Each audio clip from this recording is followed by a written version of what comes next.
लिया है। पहले ईसाई मिशनरी जब इस देश में काम करती थी तो पहले धर्म परिवर्तन करते थे, नाम बदला करते थे। अब वो लोग भी सतर्क और सावधान हो गए। वो लोग अब नाम नहीं बदलते, क्योंकि नाम बदलेंगे तो लोगों की आंख खुल जाएंगी, अरे हमारे इतने भाई कन्वर्ट हो गए, ईसाई बन गए। तो नाम वही रखते हैं लेकिन अंदर से धर्म परिवर्तन करा देते हैं, जिससे हम लोग गफलत में सोते रहे। आप लोगों ने छत्तीसगढ़ के मुख्यमंत्री होते थे, नाम था अजीत जोगी।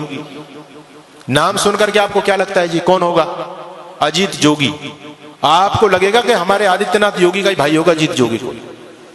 नाम हिंदुओं जैसा उस व्यक्ति का, लेकिन व्यक्ति कौन था? ईसाई, पक्का ईसाई। उस व्यक्ति ने सत्ता में रहते रहते लाखों लोगों को कन्वर्ट किया, और जब वो व्यक्ति मर गया तो ईसाई रीति रिवाज के द्वारा उसको दफनाया गया, उसका अंतिम क्रियाकलाप किया गया। मैं आपको बताना चाहता हूं, पंजाब के मुख्यमंत्री होते थे चरणजीत सिंह चन्नी, स्वाफा भी बांधते थे, साफा लगते थे, सरदार जी हैं, लेकिन कौन थे? क्रिश्चियन। यानी हम लोगों को गफलत में रखने के लिए। और मैं कहना चाहता हूं आपसे, एक व्यक्ति है इस देश में जिसको हमारे बहुत सारे भाई बंधु देश का प्रधानमंत्री बनाना चाहते हैं। नाम क्या है जी? राहुल गांधी। ठीक है, हो सकता है मेरी बात से लोगों को कुछ मिर्च भी लगे। नाम है राहुल गांधी, लेकिन कौन है? धर्म से बताओ मुझे, क्या धर्म है उस व्यक्ति का? है वो ना मुसलमान ना ईसाई, वो तो वर्ण संकर खिचड़ी है। उसके दादा परदादा कभी मुसलमान थे, फिर उसकी मां ईसाई थी, वो हिंदू तो है ही नहीं। लेकिन हैरानी की बात यह कि हिंदू उसको प्रधानमंत्री बनाना चाहते हैं। यानी हम जरा भी नहीं सोचते, जब इस ईसाई इस देश की सत्ता को अपने हाथ में लेगा, वो ईसाइयत को बढ़ावा देगा, हिंदुत्व को बढ़ावा देगा। ये सोचने की बात है। हम अपने स्वार्थ में इतने ज्यादा अंधे हो रहे हैं, आज राजनीतिक स्वार्थों में इतने अंधे हो रहे हैं। कोई अगर राजनीतिक पार्टी देश के लिए अच्छा काम भी करे, हमको उसका विरोध जरूर करना है। अभी इस देश की केंद्र सरकार ने एक योजना निकाली, अग्निवीर की योजना निकाली। लोगों के पेट में दर्द हो रहा है, राजनीतिक लोगों के पेट में दर्द हो रहा है, आने वाले भविष्य को नहीं देख पा रहे। मैं आपको आगाह करना चाहता हूं, इस देश में भयंकर गृह युद्ध होने वाला है, टल नहीं सकता, अवश्य में भावी है, रुकेगा नहीं वो। और उसकी उन लोगों ने तैयारी कर रखी है पूरी तरह से। उनका छोटा छोटा बच्चा बम चलाने में, पत्थर फेंकने में, तलवारबाजी में, चैनबाजी में एक्सपर्ट है। उनकी लड़कियां भी एक्सपर्ट हैं। आपके बच्चे क्या जानते हैं? एक ही बच्चा है आपके पास में, उनके 17 वो तो कहते हैं 2-4 मर भी गए, फिर भी हमारे पास 11-15 तो फिर भी बचते हैं। कोई हमको चिंता वाली बात नहीं। उनका बच्चा बच्चा एक्सपर्ट है। हमारे आदरणीय जो बुद्धिमान राजनेता लोग हैं, उन्होंने सोचा कि हम भी अपने बच्चों को कम से कम ये जो है आत्मरक्षा का चीज तो सिखाई दे। जब देश के हालात बदलेंगे तो कम से कम स्वयं की रक्षा कर पाएंगे, अपनी बहन बेटी अपने बच्चों की रक्षा तो कर सकते हैं वो लोग। इसके लिए अग्निवीर योजना चलाई गई कि हर एक बच्चे को सैनिक शिक्षा दी जाए। अच्छी योजना है, इसका विरोध नहीं करना चाहिए, इसका सम्मान करना चाहिए। हर बच्चे को ये सैनिक शिक्षा मिले, क्योंकि आने वाला समय बहुत भयंकर है। आपके घर में लाठी तक नहीं है, आपका बच्चा कुछ जानता ही नहीं है, आप कैसे उन विधर्मी लोगों से टकराओगे?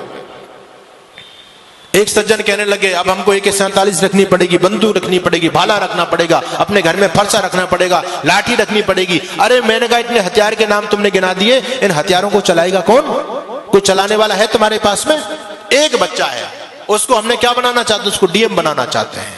वो लोग कहते हैं हिंदू इतना मूर्ख प्राणी है धरती पर, एक बच्चा करके अपने बच्चों को DM बनाना चाहता है। हम 17 बच्चा पैदा करते हैं, इस देश का PM अपना बनाएंगे। जिस दिन इस देश का PM हमारा बन जाएगा, DM कुछ नहीं बेचेगा, शासन हमारे हिसाब से चलेगा। क्या लोगों की योजना है? हमसे ज्यादा सोच रहे हैं वो लोग। आप एक बच्चा करके उसको सरकारी नौकर बनाना चाहते हैं, और वो 10 बच्चा पैदा करके सरकारी अपना बनाना चाहते हैं। बताओ किसकी योजना में ज्यादा दम है? हम तो कहीं नहीं ठहरे उनके सामने। उनका इतना समर्पण देखो। आपको मैं धन्यवाद करूंगा कि आज हमारे नौजवानों की संख्या है।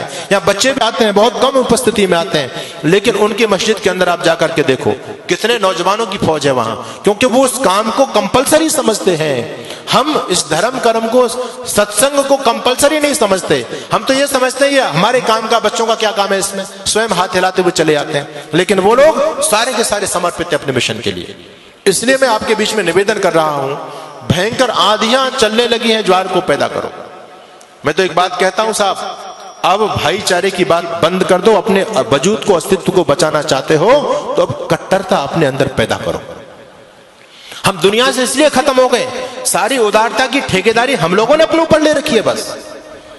तुम भाई भाई चिल्लाते रहे, वो तुमको चारा बना करके चाट गए। बड़ी हैरानी की बात है, आज भी लोगों की आंखें नहीं खुल रही हैं। ये राजनीतिक दल आपस में हम लोगों को लड़ा करके, ये तो नालायक लोग हैं, अपना उल्लू सीधा कर रहे हैं, लेकिन हम भोले भाले भाई आपस में लड़ रहे हैं। उनके षड्यंत्र को नहीं समझ पा रहे हम पूरी तरह से। आप लोगों को अभी उदयपुर में जो हुआ, एक केवल ट्रेलर देखा है, फिल्म चलनी बाकी है। द कश्मीर फाइल आपने देखी है, ये 30 साल पहली घटना है। अगर इसी प्रकार से सोते रहे तो 30 साल बाद देखना गली गली में कश्मीर फाइल चलेगी। अभी उनकी आबादी केवल 25% है सरकारी आंकड़े के हिसाब से, और 25% रहने के बावजूद भी वो आपको सड़कों पर नहीं निकलने देते। रामनवमी का जुलूस नहीं निकाल सकते आप, हनुमान जयंती का जुलूस नहीं निकाल सकते आप। निकालने का प्रयास किया, क्या स्थिति हुई। आपके राजस्थान में बहुत सारे जिले हैं, आप वहां जाकर के देख लीजिए। हम 26 जनवरी 15 अगस्त पर तिरंगा यात्रा नहीं निकाल सकते। अभी वो केवल 25% है, तब आपको सड़क पर नहीं निकलने दे रहे हैं। जिस दिन 40 और 50% हो जाएंगे, आप लोग क्या सोचते हैं कि आपको अपने घर में रहने देंगे? वो संभव ही नहीं है। अपने